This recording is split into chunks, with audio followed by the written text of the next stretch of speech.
પ્રિય વૈષ્ણવો, જય શ્રી કૃષ્ણ. શ્રી મહાપ્રભુજીના પ્રાકટ્ય ઉત્સવનો અનેરો આનંદ લીધો. શ્રી વલ્લભના સ્વરૂપને અલગ અલગ પ્રકારે સમજવાનો પ્રયાસ પણ કર્યો. આજના સત્સંગમાં આપણે શ્રી વલ્લભની દિવ્ય બાળ લીલાઓનો રસાસ્વાદ માણીશું કે જ્યાં બાળપણથી જ એમની મહાનતાની ઝાંખી આપણને થાય છે. કહેવાય છે ને કે પુત્રના લક્ષણ પારણામાં. એ કહેવતને સાકાર કરતા શ્રી વલ્લભ પ્રભુનું દિવ્ય ચરિત્ર આજના સત્સંગમાં આપણે સમજીશું. યતો ગાવઃ તતો કૃષ્ણઃ, યતો કૃષ્ણઃ તતો ધર્મઃ, યતો ધર્મઃ તતો જયઃ. એટલે જ્યાં ગાય છે ત્યાં કૃષ્ણ છે, જ્યાં કૃષ્ણ છે ત્યાં ધર્મ છે, જ્યાં ધર્મ છે ત્યાં જય છે. શ્રી વલ્લભના જીવન ચરિત્રમાં ડોકિયું કરીએ તો ગૌ પ્રેમ અને ગૌ સેવાના અનેક પ્રસંગો આપણને દ્રષ્ટિગોચર થાય છે. પહેલા શ્રી વલ્લભની બાળ લીલાના પ્રસંગનું ભાવદર્શન કરીએ તો શ્રી બાળ વલ્લભ ઘરમાં પ્રસન્નતાથી ખેલતા હતા. રંગબેરંગી હાથી, ઘોડા, મોર, ગાય, લાકડી જેવા અનેક રમકડાઓ તેમની પાસે સામે મૂકવામાં આવતા. સૌ તેમને ઘૂઘરા, ચકરડીથી રમાડતા. ત્યારે આ બધા રમકડાના સમૂહમાંથી શ્રી વલ્લભ સફેદ ગાય, અણિયાળી શિંગડાવાળી, આંખને ગમી જાય તેવી એ ગાયના રમકડું લઈ શ્રી વલ્લભ તેને વાલથી પંપાડતા. આટલી બાલ્યાવસ્થામાં જે રમકડાની ગાય એ પંપાડે છે તે રીતે જોતા તેઓ ગૌ બ્રાહ્મણ પ્રતિપાલક બનશે એનો ખ્યાલ આવે છે. આમ સૌ શ્રી વલ્લભની આ બાળ સુલભ વિલક્ષણ ચેષ્ટા જોઈને પ્રસન્ન થતા. પયોદા ગાયની વાત કરીએ તો શ્રી લક્ષ્મણ ભટ્ટની ઘરે એક સુંદર ગાય હતી. એનું નામ પયોદા હતું. શ્રી વલ્લભને તે બહુ જ પ્રિય હતી. એક દિવસ પયોદા અચાનક બીમાર પડી ગઈ. તેનો શું ઉપચાર કરવો તે વિચારે તે પહેલા તો તે નિશ્ચેતન બની જમીન પર ઢળી પડી. અચાનક શ્રી વલ્લભ ખેલતા ખેલતા ત્યાં પધાર્યા અને પયોદા ગાયના બરડા ઉપર પોતાનો કોમળ શ્રી હસ્ત ફેરવીને કહ્યું, પયોદા ઉઠો. ત્યાં તો પયોદા તુરત ઊભી થઈ ગઈ. સર્વે આશ્ચર્યચકિત થઈ ગયા. આપ કૃપાળુ છો, અન્યના દુઃખ જોઈ ના શકે તો ગાયનું દુઃખ તો કેમ જોઈ શકે? આપ શ્રીના સામર્થ્ય બલથી પયોદા ઉઠ એટલું જ કહેતા પયોદા ઊભી થઈ ગઈ. આપણા શ્રી ઠાકોરજીએ પણ કહ્યું ને કે મોકો ગાય બહોત પ્રિય હૈ. શ્રી વલ્લભને આપે આજ્ઞા કરી કે મને ગાય લાઈ દેવું. એટલે શ્રી વલ્લભે એમના સેવક સદુપાંડેને બોલાવીને આજ્ઞા કરી કે મારી આ સુવર્ણની વેદ કર્મ કરવાની પવિત્રી છે તેને વહેંચીને ગાય લઈ આવો. મને શ્રી ગોવર્ધનનાથજીની આજ્ઞા છે. પછી ગાય લઈ શ્રી ગોવર્ધનનાથજીને ભેટ કરી સુવર્ણની વેદ કર્મ કરવાની પવિત્રી વહેંચી. તેની ઉપરથી એ સમજવાનું છે કે લૌકિક વૈદિક ધર્મ કરતા ભગવત ધર્મની અધિકતા ગાયના પ્રસંગ દ્વારા બતાવી છે. શ્રી ઠાકોરજીની આજ્ઞાનું પાલન કર્યું. તેમાં સેવક ધર્મનું પાલન અને શ્રી ઠાકોરજીના સુખનો વિચાર હતો. શ્રી વલ્લભના જીવન ચરિત્રમાં બીજા પ્રસંગોમાં બહુલા ગાયનો પણ પ્રસંગ આવે છે.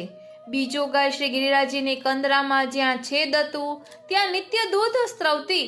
ત્યાં દેવદમન શ્રી ગોવર્ધનનાથજી શ્રીનાથજી બાવાનું પ્રાકટ્ય થયું હતું. એ પ્રસંગ પણ જોડાયેલો છે. આપણા આરાધ્ય ભગવાન શ્રી કૃષ્ણ અને આપણા શ્રી ગુરુ મહાશ્રી પ્રભુજીને ગાય માતા અતિશય પ્રિય છે. પુષ્ટિ માર્ગમાં ભગવત સેવાના અંગ ત્યાં ગૌ સેવાની મહત્તા છે. આપણા ઈષ્ટ ભગવાન શ્રી કૃષ્ણને શ્રીનાથજીને ગાય અતિ વાલી છે. વ્રજમાં ભગવાન શ્રી કૃષ્ણની પ્રત્યેક લીલામાં કોઈને કોઈ રૂપમાં ગૌ માતાનો સંબંધ છે. વૈદિક સંસ્કૃતિનું અંગ ગૌ માતા છે. વૈદિક સંસ્કૃતિ અને કૃષિ સંસ્કૃતિને જોડતી કડી ગૌ માતા છે. વૈષ્ણવોનું ગૌ સેવા વૈષ્ણવી કર્તવ્ય છે. તે આપણી વૈષ્ણવતા છે. ગાવો વિશ્વસ્ય માતરઃ, ગાય વિશ્વની માતા કહેવાય છે. બોલો શ્રી વલ્લભાધીશ કી જય. વાલા વૈષ્ણવો, જય શ્રી કૃષ્ણ. હું મન આતુરી આપ સર્વે વૈષ્ણવોનું શ્રી વલ્લભની બાળલીલાના દિવ્ય ચરિત્રમાં હાર્દિક સ્વાગત કરું છું. તો ચાલો હવે વિસ્તારપૂર્વક રસમય શૈલીમાં શ્રી વલ્લભની બાળલીલાનો આનંદ માણીએ. બોલો શ્રી વલ્લભાધીશ કી જય. પ્રિય વૈષ્ણવો, શ્રી લક્ષ્મણ ભટ્ટજી મહિનાઓના પ્રવાસ પછી સહકુટુંબ કાશી આવ્યા. કાશીમાં યથાવત પૂર્ણ શાંતિ અને સ્વસ્થતા હતા. હનુમાન ઘાટના વિસ્તારમાં રહેતા તૈલંગ બ્રાહ્મણ કુટુંબોના મહોલ્લામાં તેમણે હવે પોતાનું ઘર ખરીદ્યું. તે વિશાળ મકાનમાં તેમણે સહકુટુંબ નિવાસ કર્યો. ચૌડાનગરથી આવેલા સિપાઈઓને પાછા મોકલ્યા અને તેઓ પોતાના મકાનમાં નિવાસ કરી રહેવા લાગ્યા. તેઓ પોતાની પાસે આવતા વિદ્યાર્થીઓને અધ્યયન કરાવતા અને પોતે પણ શાસ્ત્રોના અધ્યયનમાં તલ્લીન રહેતા. તેમની સાથે શાસ્ત્ર ચર્ચા કરવા આવતા વિદ્વાન પંડિતો તેમના ગુણથી અને તેમની વિદ્વતાથી સંતુષ્ટ બનીને જતા. ધર્મ અનુરાગી પ્રજા અને કાશીરાજ પણ એમના ગુણોથી, તેમના જીવનની દિવ્યતાથી સંતુષ્ટ હતા. બાળ વલ્લભ હવે ઘરમાં પ્રસન્નતાથી ખેલતા હતા. તેમને રમવા માટે શ્રી લક્ષ્મણ ભટ્ટજી કાશીના પ્રસિદ્ધ રમકડાઓ લાવ્યા હતા. રંગબેરંગી હાથી, ઘોડા, મોર, લાકડી જેવા અનેક રમકડાઓ તેમની પાસે મૂકવામાં આવતા. સૌ તેમને ઘૂઘરા અને ચકરડીથી રમાડતા. ત્યારે આ બધા રમકડાના સમૂહમાંથી શ્રી વલ્લભ બે રમકડા આનંદથી ઉપાડી લેતા. એક હતી સફેદ ગાય, અણિયાળા શિંગડાવાળી, આંખને ગમી જાય તેવી. ગાયનું રમકડું લઈ શ્રી વલ્લભ તેને વાલથી પંપાડતા. પિતાના અધ્યયન ખંડમાં ભાખોડિયા ભરતા દોડી જઈ શ્રી વલ્લભ પિતાની પોથી ઉપાડી લેતા. તે જોઈને ત્યાં ઉપસ્થિત વિદ્યાર્થીઓ અને પંડિતો પણ ઘણા પ્રસન્ન થતા. શ્રી લક્ષ્મણ ભટ્ટજી પણ મંદ મંદ સ્મિત કરતા. પંડિતો શ્રી લક્ષ્મણ ભટ્ટજીને કહેતા કે શ્રી ભટ્ટજી, પુત્રના લક્ષણ પારણામાંથી જણાઈ આવે છે. તમારા પુત્ર વિદ્યા અનુરાગી થશે. બાલ્યાવસ્થામાં જ્યારે અન્ય બાળકો રંગબેરંગી રમકડાઓથી રમવામાં મસ્ત હોય છે, ત્યારે એ રમકડા તરફ શ્રી વલ્લભ નજર પણ નથી કરતા. તેઓ કેવા આદરથી પોથી ઉંચકે છે. સાચે જ તેઓ મહાન વિદ્વાન બનશે. આપના આ પુત્ર સામાન્ય મનુષ્ય જણાતા નથી. આટલી બાલ્યાવસ્થામાં જે રીતે રમકડાની ગાયને પંપાડે છે, તે રીતે જોતા તેઓ ગૌ બ્રાહ્મણ પ્રતિપાલ બનશે, ગાયોના ઉદ્ધારક બનશે. ગાય જેવી થઈ ગયેલી આર્યાવર્તની આ દુઃખી પ્રજાના પણ તેઓ ઉદ્ધારક બની રહેશે. આમ સૌ શ્રી વલ્લભની આ બાલ સુલભ વિલક્ષણ ચેષ્ટાઓ જોઈને પ્રસન્ન થતા અને તેમના ભાવિનો પ્રકાશ કરતા. શ્રી વલ્લભ ભાંખોળીએ ચાલતા એમના બંને ચરણારવિંદના ચરણતલ કમલ જેવા ગુલાબી વર્ણથી શોભતા હતા. એક દિવસ તેમના ચરણતલ ધ્યાનથી જોઈ શ્રી લક્ષ્મણ ભટ્ટજી પાસે આવેલા એક જ્યોતિષીએ કહ્યું, ભટ્ટજી, કહો ના કહો, પણ તમારો પુત્ર કોઈ સાધારણ બાળક નથી. તેના બંને ચરણોમાં ષોડશરૂપ ચિહ્નો રહેલા છે. આ ષોડશ ચિહ્ન કેવલ ભગવત ચરણારવિંદમાં જ દર્શન આપે છે. જુઓ, વજ્ર, કમલ, શંખ, ચક્ર, ગદા, અંકુશ, ધ્વજા, ધનુષ્ય, જવ, કુંભ, લતા, મત્સ્ય, તોરણ અને પતાકા. આ ચિહ્નો કેવા અખંડ અને સ્પષ્ટ જણાય છે. આ ચિહ્નો સૂચવે છે કે તમારો પુત્ર અલૌકિક છે, ભગવાનનો અવતાર છે. જે કોઈ આ ષોડશ ચિહ્નયુક્ત ચરણોનું આરાધન કરશે ને, એમનો જન્મ સફળ બની જશે. ભટ્ટજી આ સાંભળીને ખૂબ પ્રસન્ન થયા. પોતાની ગોદમાં શ્રી વલ્લભને પધરાવી તેઓ ફુરસદના સમયે આ ચિહ્નોના દર્શન કરતા અને તેમને વંદન કરતા હતા. બાળ વલ્લભ અતિ બાલ્ય વયથી જ અદ્ભુત વ્યવહાર કરતા હતા. માતા પિતા અને પોતાના ભાઈ બહેન સાથે સૌમ્ય સ્વરમાં ખૂબ વિવેક અને આદરથી વાત કરતા. પિતાના અગ્નિહોત્રની સન્માનપૂર્વક પરિક્રમા કરતા. સૌના તરફ પ્રસન્નતા ભરેલી દ્રષ્ટિથી જોઈ સૌને પ્રસન્ન કરતા હતા. તેઓ બોલતા શીખ્યા પછી વારંવાર પિતાના અધ્યયન ખંડમાં દોડી જતા. ત્યાં ઉપસ્થિત સાધુ સંન્યાસી અને પંડિતો વચ્ચે ધર્મ વાર્તાઓ થતી તેનું શ્રવણ કરતા.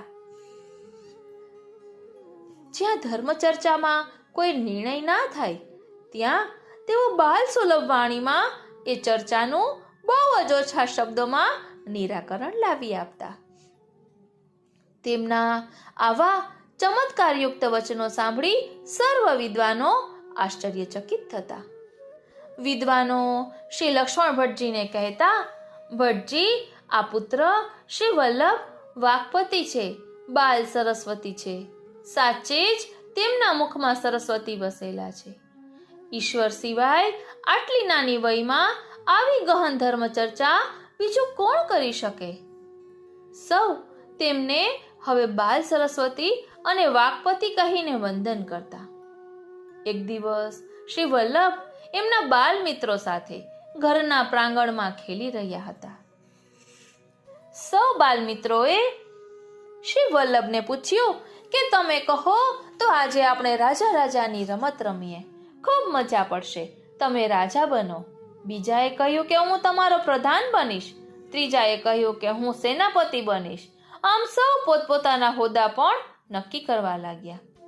રાજાની રમતનો સૌનો ઉત્સાહ જોઈ મંદ મંદ સ્મિત કરતા શ્રી વલ્લભે કહ્યું કે રાજા બનવું મને ગમે નહીં. તમે જાણો છો, રાજા મૃત્યુ પામે ત્યારે તેનો નરકમાં વાસ થાય છે, કારણ કે તેના હાથે ઘણા પાપ થાય છે. પ્રજાને પીડનાર રાજા બનવામાં શી મજા આવે? મારે તો શિક્ષક થવું ગમે, ગુરુ બનવું ગમે. મિત્રો, આપણી બાલ્યાવસ્થાના આ કિંમતી વર્ષો સિદ્ધની રમતમાં વેડફી નાખીએ. ચાલો ને, હું ગુરુ બનું, તમે સૌ શિષ્યો બનો અને તમને હું ભગવાનની વાતો કહું. આ રમત તમે કદી નહીં રમ્યા હોય. સૌ મિત્રો ખુશ થઈ ગયા. નવી રમતની વાત સાંભળી સૌ તાળીઓ પાડવા લાગ્યા. પ્રાંગણમાં આવેલા એક વૃક્ષ નીચે આસન બિછાવી શ્રી વલ્લભ બેસી ગયા. બધા મિત્રોને કહ્યું કે તમે મારી સામે બેસી જાઓ. અને પછી શ્રી વલ્લભે પોતાની નાની આગવી વિદ્યાશાળા શરૂ કરી. બાળકોને શ્રી કૃષ્ણની વાતો કહેવા માંડી. સૌ બાલકૃષ્ણના રસમય ચરિત્રો સાંભળવામાં મગ્ન બની ગયા. એકવાર શ્રી વલ્લભે જોયું તો ઘરના સૌ વડીલો ઘરની પાછળના વાડામાં એકત્ર થયા છે. સૌના મુખ ઉપર ઉદાસીનતા છે. બાળ વલ્લભ તેમની નજીક પહોંચી ગયા. પિતાજીની આંગળી પકડી પૂછે છે, તાત, તમે સૌ કેમ ઉદાસ છો? પિતાજીએ કહ્યું કે વત્સ, આપણા સૌની માનીતી ગાય પયોદા મૃત્યુ પામી છે. શ્રી વલ્લભ આ સાંભળીને જળ બની ગયેલી પયોદા ગાયની પાસે ગયા. તેમને શ્રી લક્ષ્મણ ભટ્ટજીની બીજાઓ સાથેની થતી વાતચીત સંભળાઈ. કેવી સુંદર ગાય હતી! શેઠ કૃષ્ણદાસે ચૌડાનગરથી વિદાય વખતે આગ્રહ કરીને આપેલી. તેમણે કહેલું કે આ ગાયનું દૂધ બહુ પૌષ્ટિક છે, આપના સંતાનોને આ પાજો. જોઈએ અને વહાલ કરવી ગમે એવી આ ગાય હતી. ઈલામાજીએ કહ્યું, આજ સવારે તો મેં એને દોઈ છે, મજાનું 5 શેર જેટલું દૂધ આપ્યું. તેને એકાએક શું થઈ ગયું હશે? જનાર્દન ભટ્ટજી બોલ્યા, અરે, એ તો આપણા પરિવારનું એક સ્વજન બની ગઈ હતી. તેના ચાલ્યા જતા આપણે પરિવારનું એક સ્વજન ગુમાવ્યું હોય ને, એટલું આજે દુઃખ થાય છે. શ્રી વલ્લભે પયોદા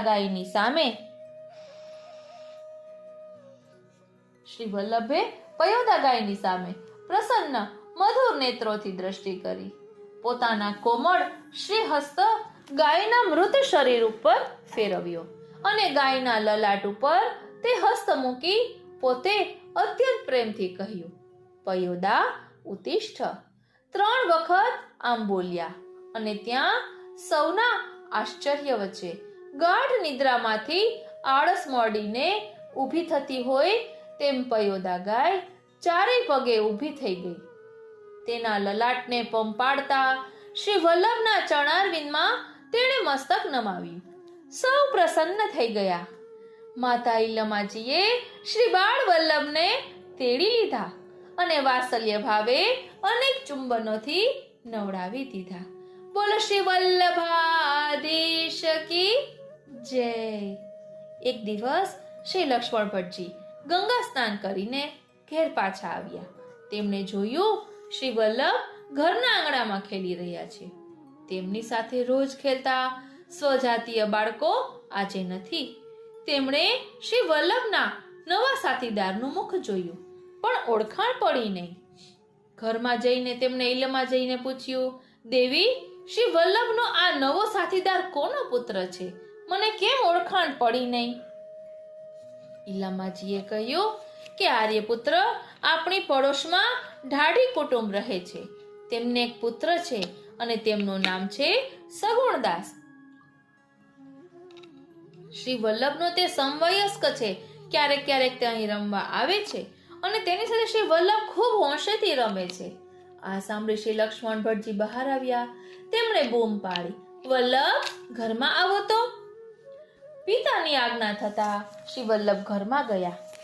પિતાએ પ્રેમથી શ્રી વલ્લભને ગોદમાં બેસાડી માથે હાથ ફેરવતા કહ્યું, વત્સ, તમે જાણો છો તમારો મિત્ર કઈ જ્ઞાતિનો છે? હા પિતાજી, તે ઢાઢી છે. બેટા, ઢાઢી એ શુદ્ર જાતિ છે. શાસ્ત્રોમાં આજ્ઞા છે કે બ્રાહ્મણોએ શુદ્રોને સ્પર્શ ન કરવો જોઈએ. તમે બ્રાહ્મણ બાળક સાથે રમો તે જ ઉચિત છે. પિતાજી, આપની વાત મને સમજાતી નથી. આપ દરરોજ શ્રીમદ ભાગવતજીનો પારાયણ કરો છો તે સાંભળવું મને બહુ ગમે છે.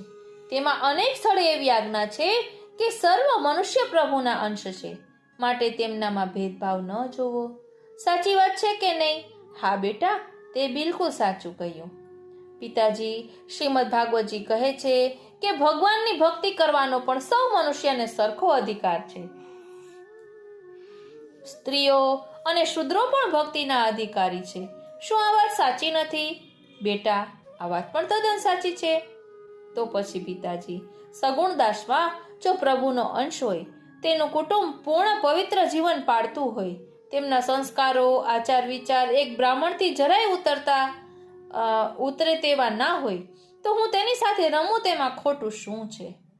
તેની સાથે રમવાની ના પાડું તો તેનામાં રહેલા ભગવદ અંશનો હું અનાદર કરું છું. પિતાજી, આપ આજ્ઞા આપો તે હું કરું. શ્રી વલ્લભની તર્કસંગત વાત સાંભળી શ્રી લક્ષ્મણ ભટ્ટજી ખૂબ પ્રસન્ન થયા અને આજ્ઞા કરી, બેટા, તમે ખુશીથી સગુણદાસ સાથે રમો. આજે તમે શાસ્ત્ર ચર્ચામાં મને પરાજિત કર્યો છે, તેથી હું પ્રસન્ન છું. બોલો શ્રી વલ્લભાધીશ કી જય. આમ બાલ્યાવસ્થા એક પછી એક વર્ષ વટાવતા શ્રી વલ્લભ 5 વર્ષના થયા. તેમનું બાલવય આવી અનેક અદ્ભુત બાળ લીલાઓથી સભર હતું.